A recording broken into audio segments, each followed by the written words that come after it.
না করে, সে যদি ছাত্র হত্যা না করে, সে যদি কোনো অর্থ লোপাট না করে, টাকা পাচার না করে, এইরকম লোক যদি নেতৃত্বে আসে, তাহলে সেই আওয়ামী লীগ কেন রাজনীতি করতে পারে না?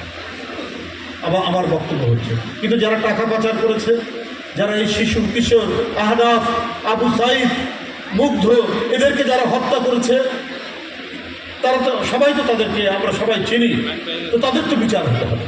মাধ্যমে যে সংস্কারগুলোর কথা বলা হচ্ছে, সেই সংস্কারগুলো আপনারা সুপারিশ দেন না কেন? আপনাদের সুপারিশগুলো কমপ্লিট করে আপনারা মতামত চেয়েছেন, রাজনৈতিক দলগুলো সেগুলো দিচ্ছে, তারপরে সবাই মিলে আমরা প্রত্যেকেই আমার মনে হয় যে ঐক্যমত হবে। আমরা আইনের শাসন চাই না। একজন দরিদ্র মানুষ, তার প্রতি অন্যায় করা হয়েছে, সে আদালতে যাবে, আদালত ন্যায় বিচার করবে, এটাই তো আমরা চাই। আদালত হচ্ছে মানুষের শেষ আশ্রয়। এটা শেখ হাসিনার আদালত নয় যে টেলিফোনে বলে দিল অমুককে 5 বছরের জেল, অমুককে 10 বছরের জেল, ওদেরকে ফাঁসি দিয়ে দাও। আমরা ওই আদালত চাই না। আমরা এমন আদালত চাই যে আদালতে একবারে সুবিচার হবে, ইনসাফ প্রতিষ্ঠিত হবে। এটাই তো গণতন্ত্রের নীতি, এটাই তো আমাদের ধর্ম, মহান ইসলাম ধর্মে এটাই স্বীকৃতি দাও।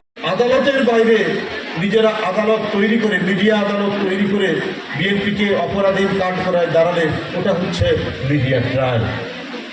এটা হচ্ছে অন্যায়, এটা সঠিক নয়।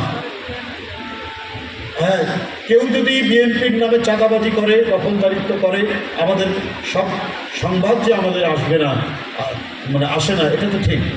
আপনাদের মাধ্যমেই আমরা জানবো, মিডিয়ার মাধ্যমে, সংবাদ মাধ্যমে জানবো। তারপরে দেখবেন যে আমরা সেটা ব্যবস্থা নিচ্ছি কিনা।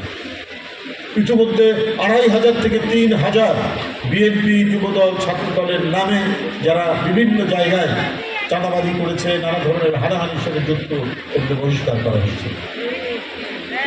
ভারপ্রাপ্ত চেয়ারম্যান তারেক রহমান এর ব্যাপারে অত্যন্ত জিরো টলারেন্স দেখিয়েছে।